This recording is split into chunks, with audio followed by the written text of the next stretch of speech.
Bom dia, igreja. A leitura de hoje se encontra em 1 Timóteo, capítulo 3, versículos de 1 a 7. 1 Timóteo, capítulo 3, versículo de 1 a 7.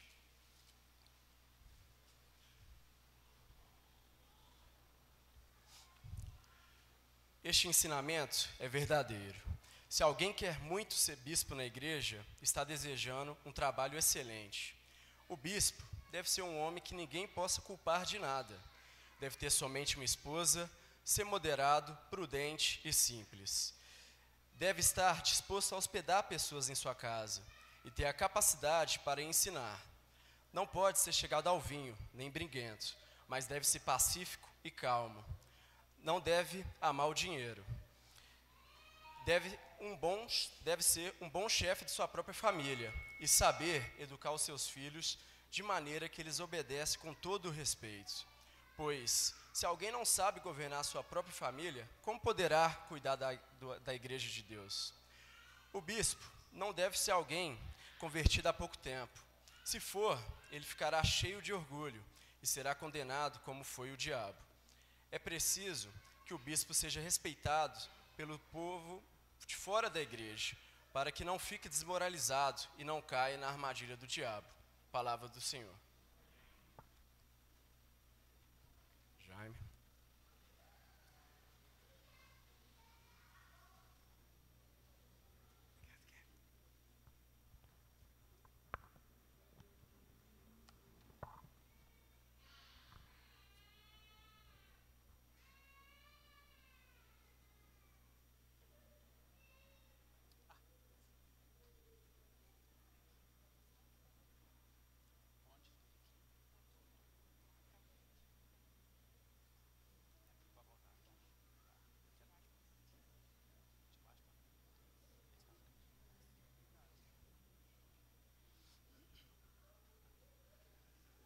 Bom dia para todos.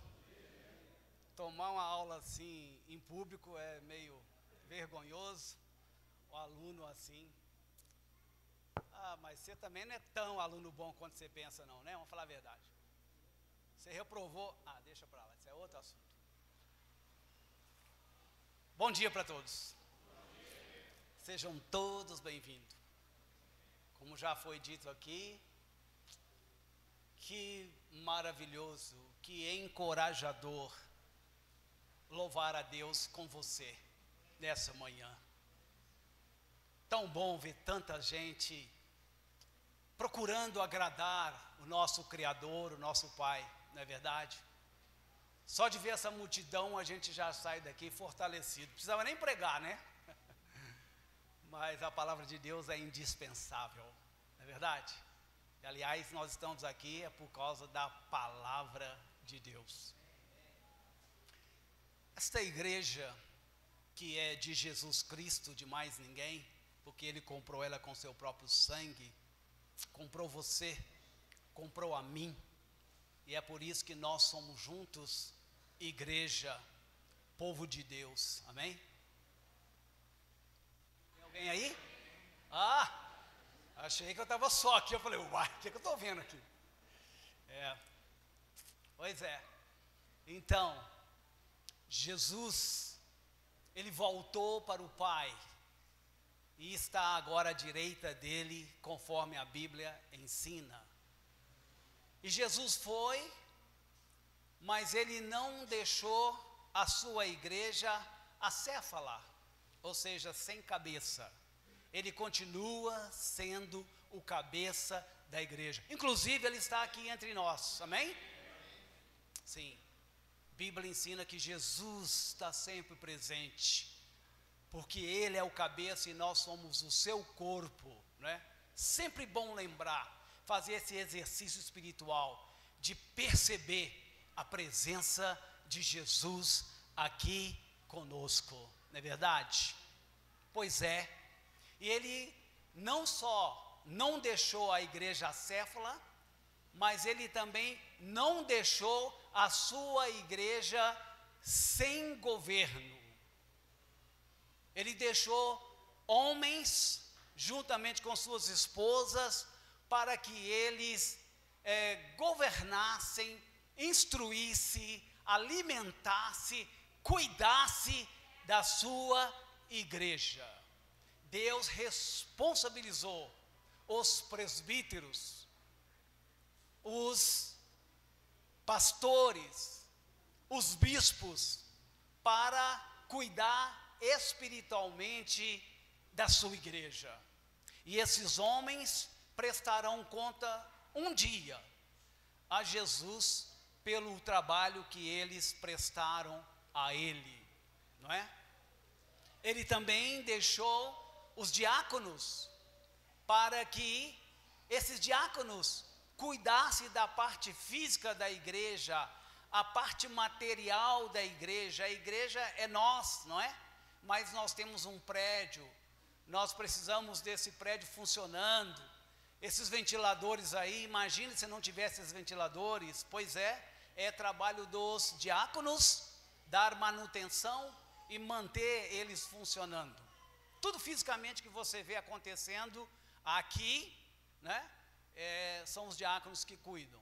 Inclusive, nós estamos de luto, porque nós, enquanto igreja, estamos de luto, porque o Senhor chamou um dos seus diáconos para o descanso eterno, nosso amado e querido irmão Valdir. E quem conheceu ele percebeu o excelente trabalho que ele prestou como diácono. Eu pude trabalhar com ele ombro a ombro, e é mais que natural que eu sinta um pouco mais do que você talvez, porque por eu ter convivido muito com ele nessa salinha aqui, nesse escritório aqui. Irmão maravilhoso. Mas não é porque ele morreu não, ele tinha os pecados dele, os problemas dele. Valdir não era perfeito não, né? E nem eu sou, nem você. Quando a gente morre, a gente não fica perfeito não, isso é tudo mentira. Quando a gente morre, a gente confia no sangue de Jesus, que vai limpar todos os nossos pecados, né? Então, um irmão que serviu bastante, um irmão exemplar, como o Tiago disse, seria exemplar. Jesus deixou também os evangelistas na sua igreja, para que eles pudessem pregar a palavra publicamente, como faço agora, e também pregar pessoalmente para as pessoas, né? E ajudar o evangelho a se propagar. Então Jesus deixou esses homens. Nós estamos falando das qualificações desses homens, para eles servirem nessa função de evangelista, de diácono, de presbíteros. Eles precisam serem qualificados. Obviamente não é eles que se qualificam, embora eles devam buscar compreensão da Bíblia, eles devem procurar praticar a palavra e tudo, mas quem os qualifica de verdade mesmo é o Espírito Santo, é Jesus e é o Pai. Quem somos nós para nos autoqualificar? Quem somos nós, né?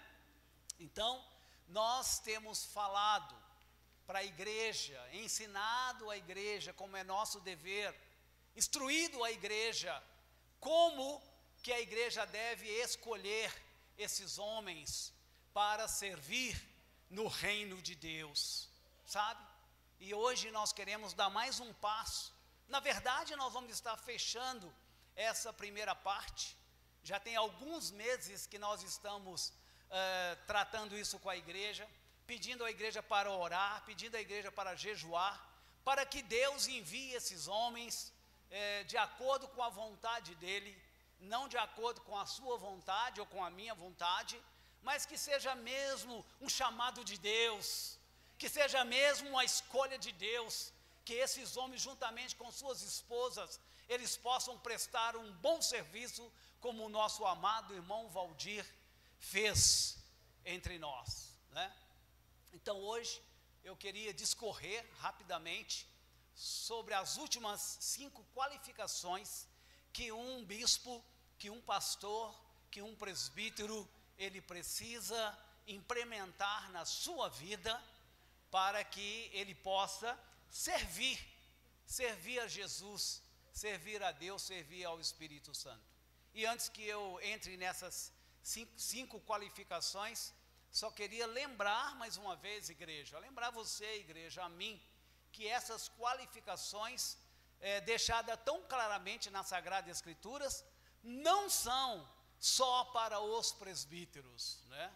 Porque a igreja tem a tendência de olhar para esses homens, ainda mais o que eu vou falar hoje sobre essa qualificação, é uma das que mais esses homens são cobrados pela igreja muitas vezes, né? E aí nós vamos discorrer rapidinho aí, mas então é dizer que cada pessoa aqui, que você batizou, você se converteu, você se tornou igreja, você tem o compromisso, se não tem, deve fazê-lo, o compromisso de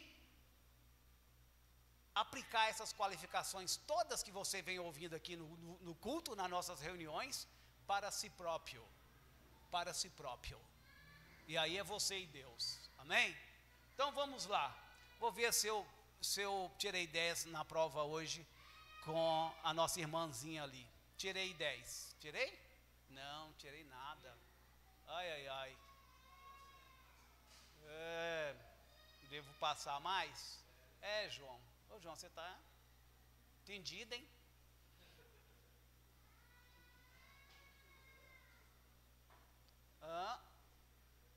É isso mesmo, é isso, agora, chegou, está comigo? Está vendo? Está comigo? Eu estou com você, estou ligado em você. Então, o Senhor, Ele está instruindo a igreja para que ela governe bem a sua casa. Cada um de nós devemos governar bem a nossa casa, né? Não é casado, você vai casar um dia. Então, Deus espera que você governe bem a sua casa, né? A igreja precisa entender disso, porque você, igreja, daqui um mês e pouco, Deus vai te usar para aprovar, escolher alguns homens, juntamente com suas esposas, que servirão nas funções de evangelista, de diáconos e de presbíteros. Então, por isso, devo prestar bem atenção, né? Então, essa qualificação aí é fundamental. O Senhor está dizendo para todos nós aqui que devemos governar bem a nossa própria casa. Uma perguntinha para você que é casado, que tem filhos, para você que é o marido dessa família, minha pergunta é, simples a pergunta, é fácil você governar a sua própria casa? Não. Muito difícil. Sou pai de 2 filhos, os 2 filhos já batizaram, meus filhos estão lutando para permanecer na presença do Senhor. Eles casaram e eles me deram 3 netos, e eu estou nessa peleja para governar bem a minha própria casa. Claro, meus filhos já casaram, tem a casa deles, né? Mas eu não deixo de ter influência e sofrer influência dos meus filhos, né? E não é difícil.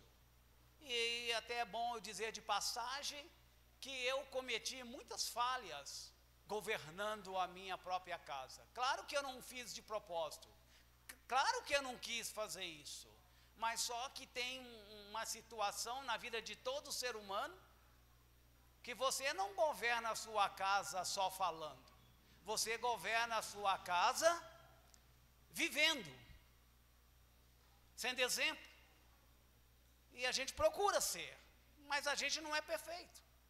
E a gente traz uma bagagem emocional, psicológica conosco, que está encrustada na nossa mente, no nosso coração, e muitas vezes a gente até fala e ensina, mas a gente não age tão bem quanto deveria agir, e a gente machuca os filhos, e o incrível que pareça, todo pai vai machucar seu filho, toda mãe vai machucar seu filho, sua filha, porque você traz uma bagagem dentro de você que envolve muitos pecados. Mas isso não é desculpa nem razão para que você não esteja focado em governar bem a sua casa. Amar a sua esposa, marido, né? E amar os seus filhos, instruí-los no caminho do Senhor. E isso é uma tarefa demasiadamente difícil, eu diria quase impossível, se a gente não voltar muito para a Bíblia, não focar muito nela, e a gente prestar muita atenção, e buscar muito conselho, ser muito humilde. E pais jovens não tem isso muito bem não, pais jovens dá muita cabeçada, faz muita coisa estranha, eles acham que são o melhor pai do mundo, e critica a família dos outros. Interessante, o Senhor diz, governe bem a sua própria casa, mas você quer governar a casa do outro. Governar a casa do outro é fácil, eu sei, Tiago, aqui está cheio de Tiago, eu estou falando com aquele Tiago ali, filho do Moacir, eu sei, Tiago, que você acha que eu podia fazer melhor com meus filhos. O Jaime é até evangelista, o Jaime é pregador, se ele dizer, tinha que ser perfeito. Tiago, pega leve comigo, irmão, não é fácil não, você acha que é fácil? Filho de pregador, de presbítero, é os que mais sofrem, porque todo mundo aponta o dedo para eles, e exige deles o quê? Perfeição, né? Mas é para você governar a sua casa, não é a minha. Tiago, pega leve. Então a gente precisa tomar muito cuidado com esse negócio de querer governar a casa dos outros, né? Porque acho que a sua casa não está perfeita e nunca ficará perfeita, né? É uma matéria demasiadamente complicada. Se eu pudesse, eu ficaria falando aqui bastante coisa sobre isso, né? Mas eu já sei que você acha que entende disso tudo. Agora que eu estou chegando à minha velhice, estou indo para os meus 65 anos, eu sou avô de 3 filhos, eu sou avô de 3 netos, de meus 2 filhos, você está vendo, a idade chega, você vai embaralhando as coisas, mas, quando a idade chega, a gente vê quantas besteiras fez, quantas conversas você precisa ter com seus filhos adultos, e o quanto você precisa pedir perdão para eles, de tantos exageros que você fez com eles. Pedir perdão porque foi mais não do que sim, e parte do que eles sofrem hoje é porque é tanto não quando podia ser sim. E aí nós criamos esses meninos desse jeito. Poderia ficar aqui bastante tempo, só nesse ponto, mas precisamos caminhar um pouco. Acho que você está querendo almoçar. Outra qualificação que Deus espera que esses homens tenham, e que nós, a igreja toda tenha, é filhos crentes, filhos salvos. Você não pode servir como presbítero se os seus filhos não são convertidos, se eles não são batizados. Então o negócio é batizar e enfiar na água de qualquer jeito. Faz isso não, vai devagar. É uma matéria muito complexa essa, porque os seus filhos estão te assistindo em casa, ele vê o seu comportamento com a mamãe, e ele vê o comportamento da mamãe com o papai, e ele vai chegando às suas conclusões, vai tirando as suas conclusões. Pois se os nossos filhos em nossos lares, quando estava debaixo do nosso teto, e nós tínhamos um poder sobre eles, apesar dos pesares das nossas falhas, nossos filhos ainda se converteram, eles se batizaram, esse é um sinal que o seu trabalho foi bem feito lá. Eles nasceram de novo. Aí você chega e diz, mas os seus filhos afastaram da igreja, os seus filhos provaram o mundo, beberam, fumaram e aprenderam as coisas do mundo, coisas que no seu lar você não ensinou, coisas que você não praticou, mas seus filhos são assim. Então, Agora que você é um presbítero da igreja, e olha para os seus filhos, e olha para as suas filhas, e você vê que eles não são aquilo tudo que devia ser. E de fato não são. Porque a igreja, nós queremos perfeição desses meninos, está lembrado? Como se os filhos dos diáconos, dos evangelistas e dos presbíteros, eles tinham que ser perfeito, exemplo. Quando os outros filhos da irmandade podem aprontar os cambal por aí. É isso mesmo? 2 pesos, 2 medidas? Quem te falou isso? Então, alguns estudiosos da Bíblia acreditam que quando esses filhos se converteram, batizaram, eles credenciam você para se tornar um bispo na igreja, um pastor na igreja, um presbítero na igreja. Mas se esses filhos afastaram, aí você já está desqualificado. E você deve abdicar da função de presbítero, de diácono, de evangelista. Eles acham que, se os seus filhos afastou, tem uma linha de pensamento de estudiosos que pensam assim. Mas a Escritura, a Bíblia Sagrada, não diz isso. Isso não está na Bíblia. Isso faz parte das suas conclusões, do seu achismo. Essa é uma teologia pessoal sua, que você desenvolveu. Como nós estamos interessados na Bíblia, então vamos ouvir o que o Pai fala. Então, se o presbítero, bispo e pastor, os seus filhos, as suas filhas, depois de batizada, não andam como deveriam andar, e você não se sente bem com isso, fica envergonhado, chateado, entristecido, quem é que não fica, né? Quem é que não fica, né? E aí você decide, eu não vou mais servir como presbítero, porque os meus filhos, apesar de convertidos, eles não andam no caminho do Senhor, eu não me sinto bem, então eu vou deixar a minha função. Se você quer, ninguém pode te obrigar a continuar fazendo o trabalho do Senhor. A igreja já aprendeu que esse serviço que a gente presta para Deus é algo entre nós e Deus, né? E a igreja não pode nos obrigar a continuar fazendo esse trabalho se a gente tem alguns problemas que não se julga apto para continuar. É uma opção dele, tem que ser respeitada. Mas se ele entender assim, bom, meus filhos estavam debaixo do meu teto, eu criei esses meninos, essas meninas no caminho do Senhor, e a prova é que eles até se converteram, se batizaram. Então, eles andaram no caminho do Senhor, mas quando eles se tornaram de maior, dono do seu nariz, e eles saíram do meu lar, da minha dependência, agora eles vão prestar conta a Deus e também os nossos governantes. Então eles têm a vida deles, eu tenho a minha, e eles estão lá. Eu entendo que eu posso continuar servindo na função de presbítero, porque eles são convertidos. E aí você continua servindo.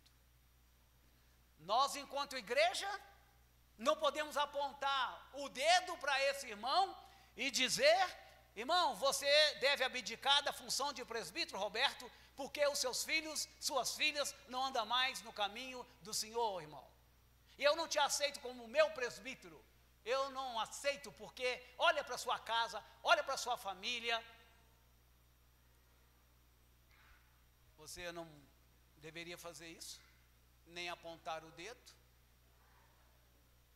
Porque se for olhar a sua casa, a sua família, eu acho que nós vamos achar uns furos lá também. Porque essa matéria de família é uma matéria demasiadamente complexa, difícil. Leva todo o nosso espírito, toda a nossa alma, todo o nosso coração. É muito, difícil mesmo. Mas o Senhor diz que os filhos têm que ser convertidos, têm que ser crente. Eu sei que em muitas denominações, igreja que os homens fundaram e fazem do seu jeito lá, eles acreditam que pode ordenar pastor, mesmo se ele não tem os filhos convertidos e batizados. Você vai encontrar um monte por aí de igrejas que o rapaz vai chegar e dizer para você: eu sou pastor, mas ele é apenas um rapaz. Os filhos dele é de colo ainda, as filhas dele é de colo. Isso quer dizer que ele não experienciou nada ainda, que ele não sabe nem a metade da cantiga do galo. Difícil falar galo aqui, mas aí eu ia falar raposa, mas raposa não canta, mas deixa para lá. A ideia é que ele chega e fala: eu sou pastor. Não, e eles estufam o peito assim, fala que é pastor, e põe a mão aqui na cintura, e aí isso fez dele um pastor mesmo, o cara é pastor mesmo.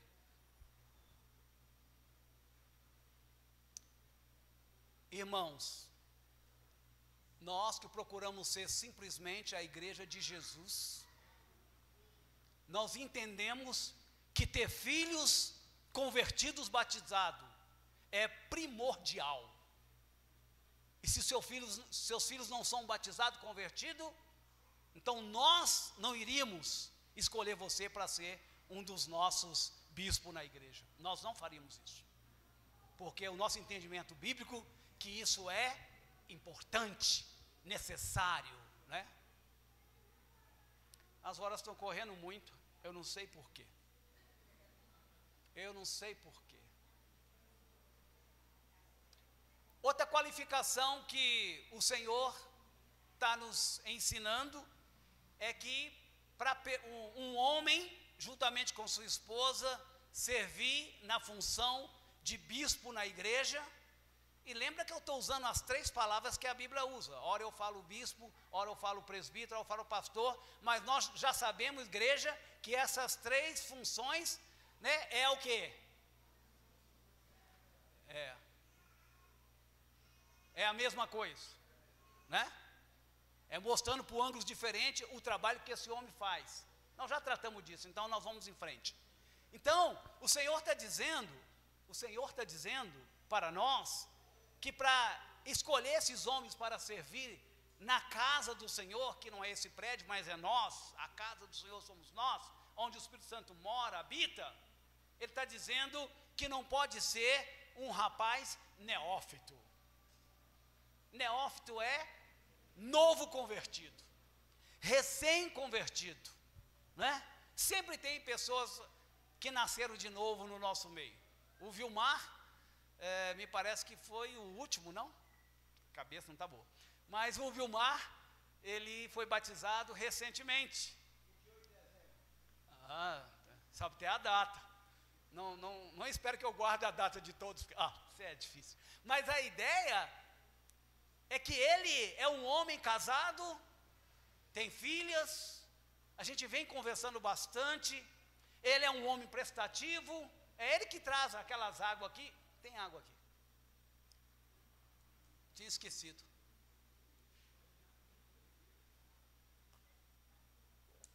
Obrigado quem pôs essas águas aqui, eu não sei quem.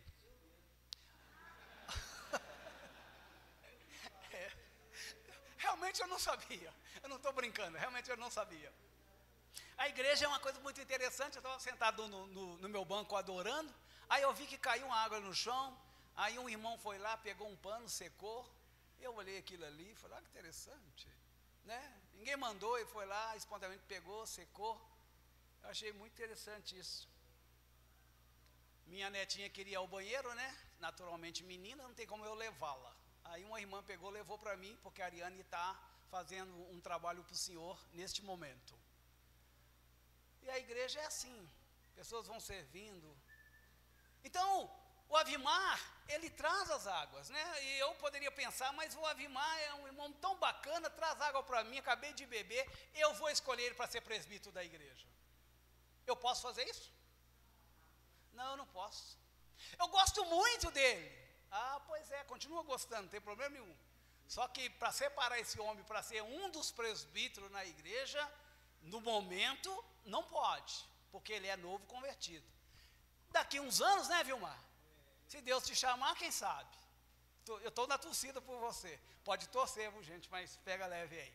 Então não pode ser novo convertido, né? Ah, irmão, mas ele pode ser novo na idade?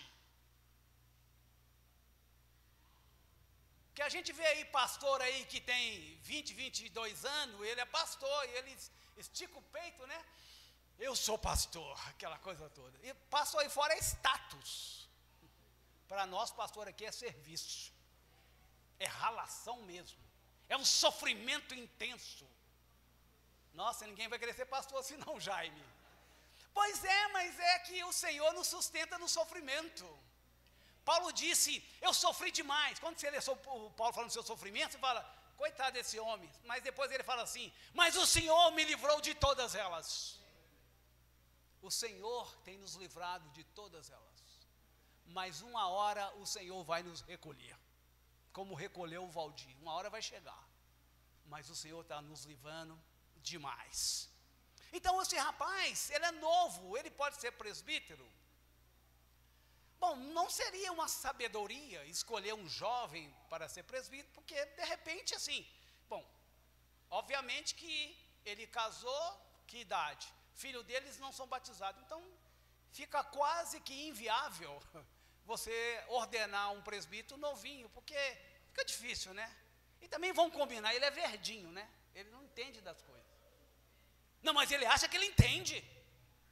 Ele acha, não estou falando da roupa, estou falando olharam para a roupa do Eduardo ali, não tem nada a ver. Então o negócio é que realmente precisa ser alguém mais rodado, né? Alguém mais sofrido. Se vai falar de idade, os especialistas acham depois dos 40, vai. Antes dos 40 seria difícil. Ah, mas a Bíblia diz isso? Não, a Bíblia não diz, irmão, eu não posso falar o que a Bíblia não diz. Eu diz os especialistas. Em quê? Em igreja, em Bíblia, os bibliólogos, por aí vai. Eles acreditam que pode ordenar depois dos 40. Meu tempo está acabando, preciso caminhar. Depois dessa mais uma nós fechamos, tá bom? Você aguenta mais uns minutinhos aí? Rapidinho. Veja só. O Senhor disse que esses homens devem ter boa reputação. Boa reputação. Só esses homens devem ter boa reputação? Não. Você também precisa ter boa reputação. E eu te pergunto, como é que está a sua reputação lá na sua faculdade? Como está a sua reputação lá na vizinhança? Você já mora ali pra caramba, né? O que a turma lá pensa de você na sua rua? Você é chato, enjoado? Você é encrenqueiro, criador de caso? Ou você é uma luz brilhando naquele lugar? Você socorre seus vizinhos. Dizem que o vizinho é o parente mais próximo. Amém ou não? Ah, é.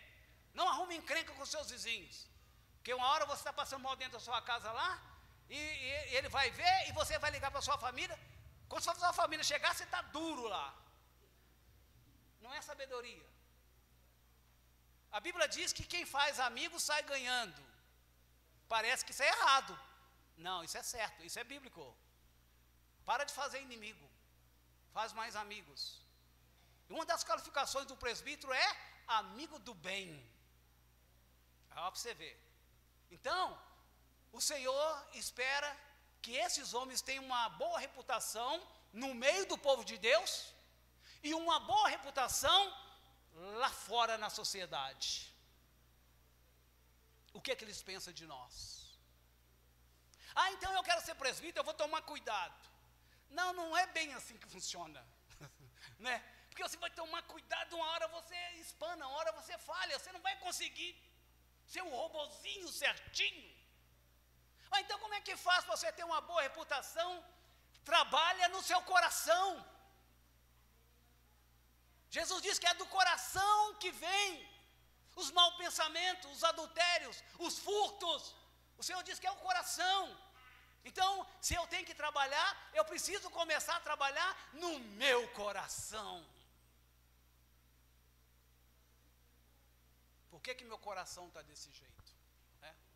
Então é complicado.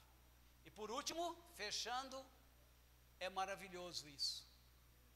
O nosso Pai, Ele chama esses homens para servir nessa função.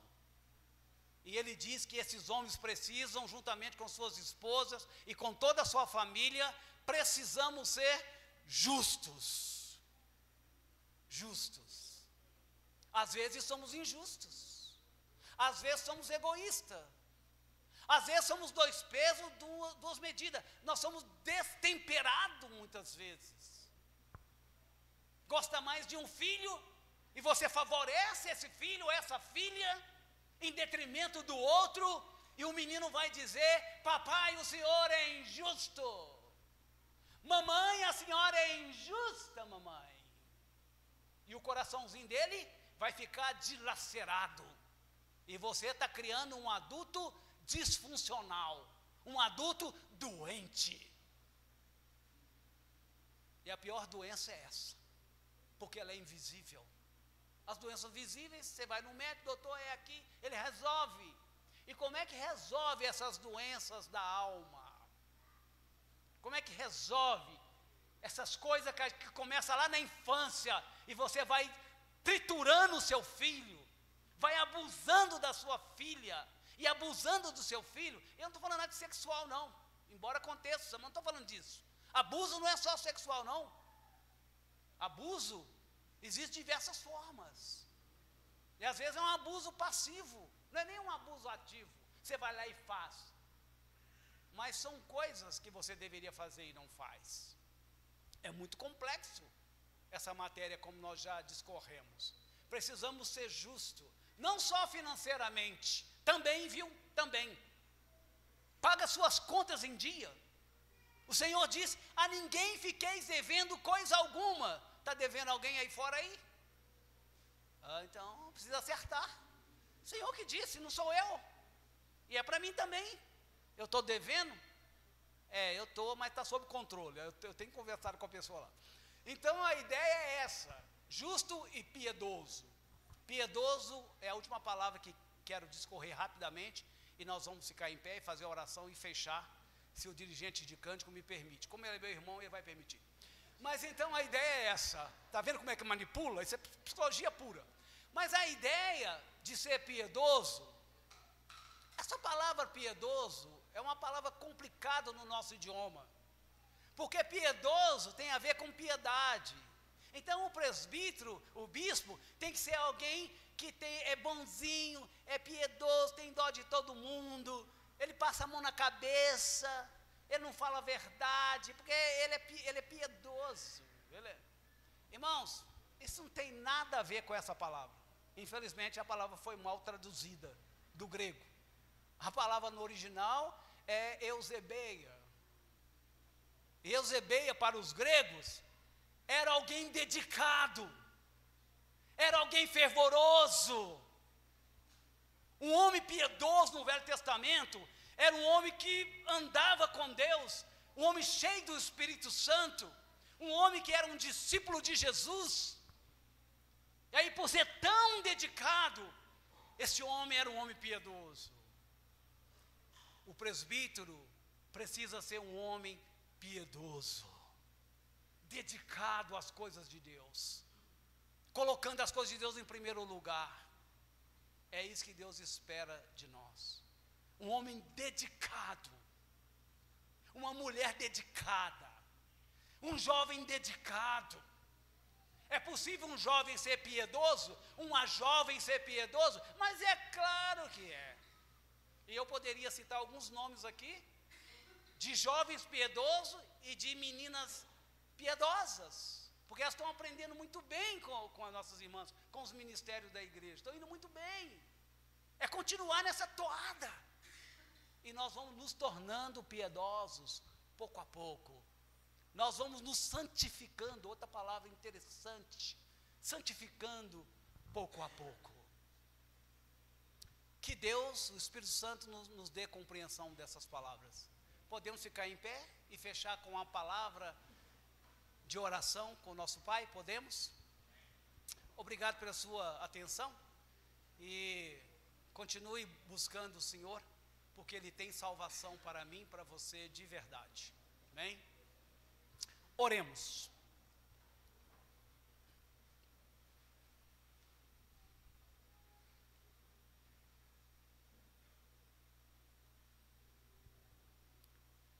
Nosso Pai, obrigado por cuidar de nós. Obrigado por nos ensinar através das sagradas letras, usando irmãos, irmãs, que estão sempre ensinando na igreja do Senhor, Pai. E cada dia nós vamos construindo, Pai, um relacionamento saudável com o Espírito Santo. Um relacionamento saudável com o Senhor, Pai. Um relacionamento saudável com Jesus. E incrível que pareça, Pai, nós vamos criando relacionamentos saudáveis com nossas esposas, as esposas com seus maridos, os pais com seus filhos, e um irmão na igreja com o outro, Pai, porque o Senhor tem nos ensinado, Senhor, como interagir, como relacionar, como amar, Senhor. Mas também nós devemos admitir, Senhor, que às vezes nós ficamos muito a desejar aos seus olhos. E para isso nós pedimos que nos perdoe, Pai. Por favor, Senhor, que essa semana a gente possa assumir um compromisso com o Senhor, de agir melhor, Pai, de olhar para o nosso coração, Senhor, e ver o que está lá dentro, Senhor, e poder tirar fora, Senhor, o que não procede do Senhor, arrancar aquelas raízes que estão no nosso coração, que o Senhor não aprova, Senhor, a raiz de amargura, o ressentimento, a raiva, o ódio, essas coisas que destroem as nossas defesas imunológicas, e nós vamos adoecendo fora do tempo. Papai, que o Senhor continue guiando a sua igreja, através do seu Espírito, através da sua palavra, usando todos aqui, para construir o corpo de Cristo saudável, forte, como o Senhor espera. Os dons que o Senhor concedeu a cada um de nós, Pai, não é para orgulho nosso, não é para projeção pessoal, não é para chamar os holofotes para nós mesmos, mas é para nós, Pai, amarmos, trabalharmos, servirmos, Pai, trazendo um copo d'água, enxugando um chão, Pai, e tudo o que requerer de nós naquele momento. Tira de nós o orgulho, Pai. Tira de nós, Pai, esse desejo desenfreado de poder, Senhor. Cure-nos, sare-nos, desconstrua-nos, Senhor, e renova a nossa mente na sua presença, Pai. Pai, agora despeça o seu povo em paz. Que essa semana de cada um de nós aqui presente seja melhor, porque nós estivemos aqui, Pai. E nós te louvamos, e nós ceiamos, e nós ofertamos, e nós contribuímos, e ajudamos um para o outro, Pai. Nos dê uma semana em paz, cheio do fruto do Espírito Santo, Pai. Acompanha-nos enquanto estamos indo, e livra-nos de todo o mal, Senhor. E é no nome de Jesus, Pai, junto do Teu Santo Espírito, é que nós te oramos, nós te agradecemos. Amém, Senhor.